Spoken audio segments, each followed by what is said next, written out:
Hello Mehtab. क्या हाल है सर?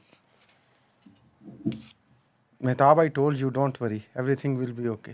बात सुनिए, ये आप किसकी नकल उतार रहे हैं और क्या कर रहे हैं? नकल नहीं कर उतार, नकल अल्लाह रहम करे, मैं नकल क्यों उतारूंगा। क्या हुआ फैज़ ये? हमीद याद आ गए आज मुझे। तो वो कैसे? उनका समी मेरी वार डांस आज वो कर रहे होंगे किस यकीनी बात पे? तौर पे। वो जो हमने तो पहले ही कह दिया था वायदा में कि फैज़ाबाद अच्छा, वैसे मैं कमीशन आपको की जो बताऊं, इंक्वायरी रिपोर्ट आएगी उसमें उनका कुछ नहीं होना। एक बात मैं आपको बताऊं, जो मेरे देखने वाले हैं, कि हमने जो पहला वीलॉग किया था मुश्तरका, उसमें आपने ये कहा था, जी, उसके बाद भी एक दफ़ा कहा था। एक दफ़ा बाद में भी कहा था, और आपने कहा था इनका कुछ नहीं होना। जी मैं वैसे नहीं मानता था। हाँ, सेलिब्रेट तो करना बनता है। वैसे don't worry, everything will be okay. आपने तो वही स्टाइल अपना लिया जो उनका था। वैसे हाँ, मैं आपको एक स्टाइल बात अपनाने बताऊं, में तो कोई हर्ज नहीं। एक बात मैं आपको बताऊं, मुझे तो ये लग रहा है कि ये कप उठा के और ये स्टाइल अपनाकर आप भी इस निज़ाम का मजाक उड़ा रहे हैं। नहीं नहीं, ये तो आपको लग रहा है निज़ाम नहीं, को। मैं तो किस निज़ाम का? उस निज़ाम का जो इस मुल्क के अंदर राइज है, जिसके तहत पाकिस्तान के लोग ये तवक्को रखते हैं कि इस मुल्क में इंसाफ होगा। नहीं, कौन सा निज़ाम रहा जाए यहाँ पे, खुदा के लिए पहले ये तो मुझे बता दें। कोई निज़ाम है इस मुल्क में? अच्छा, कोई निज़ाम नहीं है? नहीं, आप खुद बताएं। अगर नहीं, अनारकी को आप निज़ाम कहते हैं तो ये ठीक है, मैं बताएं, मान लेता हूँ। मुझे ये बताएं कि अगर ताकतवर लोग, उनको क्लीन चिट दे दी जाएगी जिस तरह कि फैज़ हमीद साहब को दी गई है, तो इस मुल्क में जितने लोग अंदर रखे हुए हैं उनको सबको आज़ाद करें। यार, इमरान खान साहब का क्या कसूर है? नहीं, उनको भी बारी आ जाएगी, ऐसी बात को नहीं, लेकिन कमीशन बनते क्यों है यहाँ पे? क्लीन वो चिट गूंगे देने तो के लिए मिट्टी बनते झाड़ने हैं। वास्ते। हाँ, तो हमने पहले ही कहा था ये मिट्टी झड़ जाएगी और झड़ गई आज। यार, और क्लीन चिट की देखें, और वजह मौर्द से इल्ज़ाम कौन ठहरा है? नाजरीन, हम बात करें फैज़ाबाद धरना के इंक्वायरी कमीशन जो चीफ जस्टिस ऑफ पाकिस्तान काजी फ़ायज़ ईसा मोहतरम ने बड़े शद्दोमत के साथ ये बनवाया था, और उसकी फिर 3-4 माह बाद रिपोर्ट आई, फिर वो छुपी रही, अब मंजर आम पे आना शुरू हो गई है, जिसमें उन्होंने कहा जी कि फैज़ हमीद साहब का कोई कसूर नहीं है वो TLP वाले धरने में। और आपको पता है मौर्द इल्ज़ाम किसको ठहराया? जी। ये खुरा तो मियाँ नवाज शरीफ साहब के घर निकल आया जाके। उन्होंने कहा जी कि वक्त के वज़ीर आला शहबाज शरीफ ज़िम्मेदार हैं इस चीज़ के, जिन्होंने कोई एक्शन नहीं लिया उस सारे मामले को रोकने के लिए। और आपको पता है उन्हीं के जो वज़रा हैं, शाहिद हकान अब्बासी उस वक्त के वज़ीर आज़म, और एहसन इकबाल उस वक्त के वज़ीर दाखिला, और शाहिद साहब का तो मुझे नहीं पता उनका क्या बयान है। इन्होंने कहा है कि इसमें किसी ऐसे शख्स का कोई किरदार नहीं है जो जिनकी तरफ हम अभी इशारा कर रहे थे। देखिए, एक मसला और भी है ना, हम ताकतवर लोगों की तो बात कर रहे हैं, लेकिन मुझे ये बताएं कि ये जो मिनिस्टर्स थे, जी उनकी जो स्टेटमेंट्स हैं, जी, इनके बारे में आप क्या कहेंगे? हमने क्या कहना है भाई, वो उस वक्त सियासी बयान होते हैं ना। फिर नहीं, क्या यार, मेरी बात मकसद यही है, इस मुल्क का डायलेमा यही पीछे है। और बात करते हैं, इस मुल्क का डायलेमा इतनी यही है जुर्रत ना, नहीं है इन लोगों की। जब सामने आके सच बात करने की यार, बात होती है तो आप मेरी पतली बात गली से सुनिए, निकल जाते हैं। मुझे जरा कहने दें, मुझे नीवे ये नीवे कहने होके दें निकल जाते हो सर, तुसी। मुझे ये बताएं, एहसन इकबाल साहब जो कि उस टाइम इंटीरियर मिनिस्टर थे मेरे जी। ख्याल, क्या लफ्ज़ में अदा करूँ यार, मैं कोई गैर पार्लिमानी लफ्ज़ नहीं इस्तेमाल करना चाहता, लेकिन कोई शर्म होती है यार। शर्म मतलब तो है, नहीं, होती है कि नहीं होती? नहीं नहीं, उनमें होती तो वो ऐसे काम करते हैं यार। लेकिन ये मैं आपको बताऊं, देखिए, ताकतवर लोगों के बारे में बात करने, ये जो पॉलिटिशियंस हैं यार, ये ज्यादा कंप्रोमाइज्ड और ज्यादा, क्या ये जो लफ्ज़ इस्तेमाल 5-6 साल की मेहनत थी, मुझे आज इजाज़त ये दे डिजर्व देना। करते थे। वैसे मैं आपको नहीं बताऊं, मेरी अर्ज तो सुन नहीं, लेना। मेरी बात से ये डिजर्व करते थे ये सारा कुछ। 5-6 साल की जो मेहनत थी मोहतरम काजी फ़ायज़ ईसा साहब की, वो सारी जो है वो आज रंग ले आई है इस कमीशन की रिपोर्ट में। तो वो तो बेचारे क्या कर रहे होंगे, वो अब पता नहीं वो कमीशन की रिपोर्ट को मानते हैं कि नहीं मानते। नहीं, वो देखें, मानना तो पड़ेगा उन्हें। अभी उसके कंटेंट्स में जाते हैं। मुझे तो ये बताएं कि ये लोग, ये ऐसे ही है देखें, जैसे ये लोग कहते हैं आसिम मुनीर साहब की मेहनत जो है ना, चीफ ऑफ आर्मी स्टाफ से, उनकी जो मेहनत है सारी 2 साल की, वो 8 फरवरी को जो है वो रुल गई। वो तो इसी तरह काजी साहब की सारी मेहनत 6 साल की, वो धरना फैसला आज सारा धड़ाम से गिर गया जनाब। मुझे आपकी दोनों बातें से मैं इत्तेफाक करता हूँ, लेकिन एक बात मेरी भी सुने ना। ये लोग जो उस कमीशन के सामने पेश हुए, जी, क्या उन्होंने वाकई अपना जो ओथ था उसका ख्याल रखा और सच बोला वहां पे? नहीं, मिट्टी पाँव मुहिम की ना उन्होंने। क्या करेंगे यार। और वो मजे की बात है, राणा सनाउल्लाह उन्होंने जो क्या बयान पंजाब दिया? के वजीर दाखिला थे, वो पेश ही नहीं हुए और कोई बयान भी नहीं दिया। अच्छा, वैसे एक बात मुझे बताइए, बयान किस किसने दिया था? शाहिद खान अब्बासी ने बयान दिया, एहसन इकबाल ने बयान दिया, और फैज़ हमीद साहब ने तो इन रिटर्न रिप्लाई दिया था। अच्छा, वो कमीशन के सामने पेश नहीं हुए थे? बिल्कुल नहीं पेश हुए थे। और उस वक्त के IG थे आरिफ साहब, उनके मतलब तो उन्होंने एक्शन भी लिखा है। अब थोड़ा सा मुझे इजाज़त दें नाज़रीन, अभी जो चंद चीज़ा चीज़ें सामने आई हैं फैज़ाबाद इंक्वायरी धरना रिपोर्ट की, उसमें देखें वो बड़ी दिलचस्प बातें लिखे हैं। मैं आगे की बात भी आपको करने लगा हूँ। ये मातम यहीं पे नहीं रुकना, यहाँ फैज़ साहब का जश्न, फैज़ाबाद तो हमेशा फैज़ हमीद साहब ने बात कर दी है ना, वैसे ही हमने पहले भी कहा था, तो वो आबाद रहना है। तो वो तो आज समी मेरी आवाज़ पे डांस कर रहे होंगे मेरे ख्याल। ये बाद में मैं आपसे पूछता हूँ, आपने शुरू में किया क्या है, पहले बताएं डिटेल क्या है। उन्होंने कहा जी कि जनाब अली ना सिर्फ उन्होंने फैज़ हमीद साहब को क्लीन चिट दी है, जो उस वक्त डीजी रेंजर्स थे, मेजर जनरल अज़हर हयात, नवीद अज़हर हयात, जिन्होंने इल्ज़ाम था कि रुपये बांटे हैं, उनको भी क्लीन चिट दी है। उसके साथ उन्होंने कहा कि जनाब अली के जो उस वक्त के आईजी थे आरिफ नवाज़, उन्होंने कमीशन के सामने गलत बयानी और मिसकंडक्ट किया है, उनके खिलाफ एक्शन लिया जाए। फिर उन्होंने कहा क्या किया ठहर मुझे बात पूरी कर लेने थे, चार बहुत ही ज़रूरी बातें। उन्होंने कहा कि उस सारे धरने की ज़िम्मेदारी उस वक्त के पंजाब में कायम हुकूमत शहबाज शरीफ पर आयद की जाती है और शहबाज शरीफ को कसूरवारों के ख़िलाफ़ कार्रवाई करनी चाहिए थी, लेकिन उन्होंने कुछ नहीं किया। फिर उन्होंने कहा जी कि इलेक्शन कमीशन ने सिफारिश की कि रेंजर्स FC को वापस सरहदों पे भेज दिया जाए। बड़ी दिलचस्प रिकमेंडेशंस हैं। फिर वो कहते हैं जनाब अली के, हाँ जी, उन्होंने कहा जी कि 2017 में जो धरने के मुतल्लक मुकदमात हुए थे TLP वाले, उनको बहाल किया जाए। फिर उसके बाद उन्होंने कहा जी कि पंजाब हुकूमत की तरफ से मुजाहरीन को रोकने के लिए कोई कार्रवाई नहीं की गई, जो कि काबिल तारीफ़ नहीं है।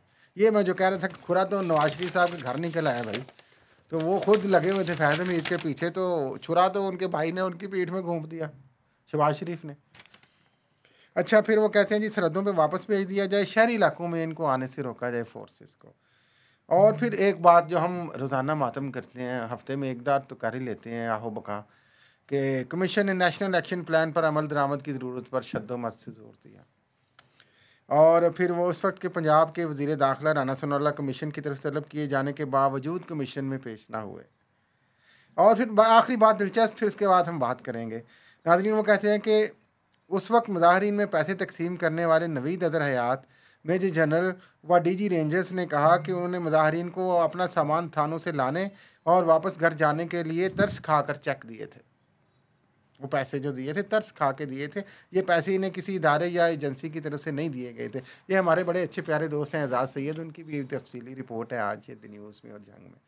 तो ये जनाब ख़त्म शुद कहानी of that so long story of Faizabad धरना एंड स्ट्रॉन्ग रिमार्क्स ऑफ काजी फ़ायज़ ईसा साहब।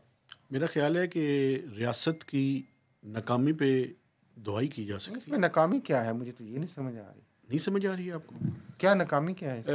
आप बड़ी अजीब और कन्फ्यूजन की बात करते हैं। कन्फ्यूजन मैं बात नहीं कर रहा, मैं बहुत क्लियर माइंडेड बात कर रहा हूँ। ये रियासत की नाकामी नहीं है, रियासत की नाकामी है, ये रियासत की नाकामी है मेहताब साहब, ये रियासत की कामयाबी। सुन ले, नाकामी की हुई खुदा के लिए नाकामी ये है रियासत की कि रियासत ठीक मुजरमों को ना आइडेंटिफाई कर सकती है, ना सजा दे सकती है। वो रियासतें जो ठीक बंदों को ना आइडेंटिफाई कर सके, ना सजा दे सके, वहां पे माफिया का राज हो जाता है। मैं उसको दूसरी रुख से देखता हूँ। ये रियासत की कामयाबी है, क्योंकि ये सब कुछ रियासत ने किया और रियासत ने जिसको बचाना था बचा लिया। That's it. अब मेरा ख्याल है ये नाजरीन पे छोड़ दें, ये रियासत की कामयाबी है कि नाकामी है। मेरे ख्याल में लोग बेहतर जज कर सकते हैं। हाँ जी, और अपना अपना हमारा जाविया है, बात करने का मुख्तलिफ अंदाज है, शायद बात हम एक ही कर रहे हैं। आप देखें, मैं आपको एक बात बताऊं, मुझे ये रिपोर्ट ना, जो इंक्वायरी कमीशन की रिपोर्ट है, ये ट्रू रिफ्लेक्शन है इस सोसाइटी की रियल पावर्स की। लेकिन ये पाकिस्तान के पहले कमीशन की रिपोर्ट तो नहीं है ना। नहीं यार, देखिए मेरी बात, कब हमने तब्दील होना है? तो कब नहीं जो जिन पे एक्शन भी होता है उन कमीशन की रिपोर्ट पे कब इम्प्लीमेंट हुआ है आज तक? खैर अमकान मैं कह रहा हूँ अभी कि हो सकता है काजी फ़ायज़ ईसा इस पर कुछ बोल बाल के तो इसको रद्द करने की कोशिश करें, लेकिन ये मेरा ख्याल है कि अब देखें आगे क्या होता है। नहीं, आप मुझे ये बताएं ना कि इस तरह का इंक्वायरी कमीशन बनाया किसने था? ये तो हुकूमत पाकिस्तान ने बनाया था। किसके कहने पे बनाया था? Chief justice of Pakistan chief justice of Pakistan के कहने पे, चीफ जस्टिस ऑफ पाकिस्तान के कहने पे बनाया था, और उसकी सारी चीज़ें उनकी मर्जी के मुताबिक हुई हैं। नहीं, उनकी मर्जी के मुताबिक तो नहीं। देखिए मेरी बात सुने ना, इस तरह ना करें ना, इस तरह ना करें। देखिए कमीशन के मेंबर तो उन्होंने नहीं अपॉइंट किए ना। देखिए मेरी बात सुनिए, वो अगर वो उन्होंने अपनी मर्जी के मुताबिक अपॉइंट नहीं किए तो उनको रिजेक्ट किया था उन्होंने? नहीं किया था, उन्होंने कमीशन को एक्सेप्ट कर लिया ना। Whatever the formation of the commission was, he accepted that. तो फिर अब मैं तो अगर he will have to accept the report Yes. Of the commission as well. तो बस अगर आप मेरे पर मैं नेपाल- नहीं जलाना चाहता, नेपाल लेकिन शहर खाद कुछ नहीं होता, कुछ नहीं खुल के कुछ बोलो। नहीं होता, तो बात ये है कि वो इसमें पार्ट एंड पार्सल है अच्छा, मिट्टी पाओ मुहिम में मिट्टी पाओ मुहिम में, तो चौधरी शुजात फार्मूला जिंदाबाद। मिट्टी सबके पाओ, लिए जिंदाबाद। मिट्टी पाओ, रोटी रोटी खाओ, कार जाओ। जो मेरे एक दोस्त मुझे कहा करते थे कि आप जो सबका चीफ जस्टिस हैं इफ्तिखार चौधरी, जी उनको आप भूल जाएंगे, आज मुझे लगता है कि वो ठीक कहते थे, वाकई भूल जाएंगे आप। ये तो अताब बंदयाल साहब तो ऐसे ही बेचारे बदनाम थे वैसे। नहीं, मैं तो साकिब निसार की बात करता था और साकिब निसार को बदबूदार कहता था। मैं तो उस एंगल से नहीं बात कर रहा, क्या मैं कहते उस हैं? एंगल से बात मैं कर तो रहा उसी हूँ कि एंगल से जो बात लोग कर रहा कहते थे हूँ। उमर अताब बंदयाल पता नहीं क्या है, अब उन वकीलों से जाके पूछें। खैर इजाजत लें, अब हम मेरा ख्याल है कि हम गलत दरवाजे में दाखिल ना हो जाए तो सॉरी करनी पड़ेगी। मैं सॉरी नहीं करूँगा, जल्दी से दरवाजा जो बंद बात करके मैं कह वापस चुका आएं। हूँ उसमें तो कुछ सॉरी नहीं दरवाजा करूँगा। बंद करें, वापस जाएं। अभी भी वक्त रेड है, एरिया को अभी क्रॉस वक्त है। करें, चलिए ठीक है। लेकिन ये जो कुछ हो रहा है अच्छा नहीं हो रहा, हाँ, लेकिन वो उनकी तरफ से अच्छा ही हो रहा है। सब ठीक है। लेकिन ये आपने शुरू में क्या किया, मुझे समझ नहीं आई। वो फैज़ हमीद साहब को ये फैज़ हमीद की नकल उतारी है आपने, फिर मैं आप कहते आपने कहते नकल नहीं उतारी आपने। नहीं, मैंने ट्रिब्यूट नहीं पेश किया, एट्रीब्यूट किया है। आप ऐसे तंग गली से निकल जाते हैं बाहर। तंग गली से कहीं तंग गली में फंसा ना दीजिएगा, बस मुझे बाकी अल्लाह रहम करेगा। इज्जत और जिल्लत अल्लाह के हाथ में। और ये जनाब अली पाकिस्तान की नाजरीन, आज हमने एक दिलचस्प सूरत हाल में आपको बयान किया कि कमीशंस की क्या कहानी है, ये कमीशंस क्या होते हैं, ये सिर्फ ड्रामाबाजी होती है, ये कार्रवाई होती है और कुछ नहीं होता। और ये जो मुसीबत और अजाब और एक क्यास इंतहा पसंदी का इस मुल्क में चल रहा है मुसलसल, इस तरह के वाक़यात की वजह से, वो नेशनल एक्शन प्लान उसमें उन्होंने जिक्र किया है। तो हम फिर उम्मीद करते हैं जनाब आसिम मुनीर साहब और मोहसिन नकवी साहब और घंडापुर साहब और मुराद अली शाह साहब और ये मरीम नवाज साहबा ने भी बात की। एक बात फिर आप ट्रिगर कर देते हैं मुझे, और मजबूरी है कि मैं ना बोलूं। टाइम काफ़ी हो नेशनल एक्शन प्लान को रद्दी की टोकरी में फेंक दे, मेहरबानी करें, ज़्यादा टोपी ड्रामा ना करें। नहीं तो पहले हमने कौन सा निकाला नहीं, फेंके ना। ये नज़रिया ज़रूरत के तहत एक्ट करता है, बस ये बना भी नज़रिया ज़रूरत के तहत था, आपको पता है। इस पे फिर किसी वक्त तफसील से बात करें। मेरा ख्याल है कि इससे ज़्यादा अच्छा, क्या इतना कह दुखी ना हो, पानी पिए, रिलैक्स करें। ये कोई पहली कमीशन की आपने रिपोर्ट खुद तो नहीं है। चाय पी ली है, मेरे सामने रखा कुछ नहीं, मैं क्या पीऊँ। तो कुछ नहीं, आप आने सबर के घूंट पिए और इजाज़त लें। इसी के साथ इजाज़त दीजिए जी। आपसे गुजारिश है कि हमारे चैनल को सब्सक्राइब करें, दर्द दिल को समझने की कोशिश करें, जो नहीं कह सकते वो समझें। हाँ, दर्द दिल को बयान करने के तरीके मुख्तलिफ हैं जी। और आपसे गुजारिश है कि इसको सब्सक्राइब भी करें, मैक्सिमम दिल लोगों के को। साथ शेयरिंग करें और कमेंट्स भी दें। कमेंट्स। इसको आप लोगों ने जो है वो वायरल कर ठीक दिया। है, ठीक है, इतनी जज्बाती ठीक हो ना रहा है? हो। नहीं, जज्बाती नहीं हो रहा मैं यार, मैं क्या इजाज़त लें सर। इजाज़त दीजिए। अल्लाह हाफिज़।